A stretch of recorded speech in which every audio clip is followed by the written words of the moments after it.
தருமபுரி மாவட்டம் பென்னாகரம் தொகுதியில் போட்டியிடும் அன்புமணி ராமதாஸ் இன்று வேட்புமனு தாக்கல் செய்தார்.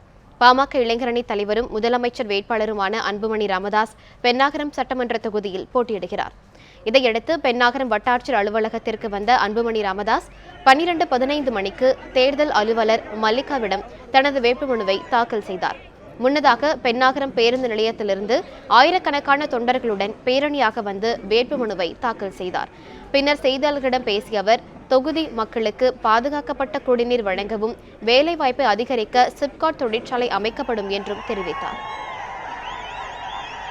நாங்கள் வெற்றி பெற்று நான் முதலமைச்சராக பதவி ஏற்று இந்த தருமபுரி மாவட்டத்தில் முதல் 7 நாட்களில் சிப்காட்டில் நான் கையெழுத்து போடுவேன். முதல் 7 நாட்களில் எண்ணெய்கோல் பொது தும்பலஹள்ளி உபரி நீர் தென்பண்ணையார் உபரி நீர் திட்டத்தை நான் கையெழுத்திட்டு அதை நிச்சயமாக நான் 2 ஆண்டு காலத்திற்குள் நான் நிறைவேற்றுவேன். இதேபோல் சேலம் மாவட்டம் மேட்டூர் சட்டமன்ற தொகுதியில் போட்டியிடும் பாமக தலைவர் ஜி.கே. மணி மேட்டூர் சார் ஆட்சியர் அலுவலகத்தில் தேர்தல் நடத்தும் அலுவலரான மேகநாத ரெட்டியிடம் வேட்புமனுவை தாக்கல் செய்தார்.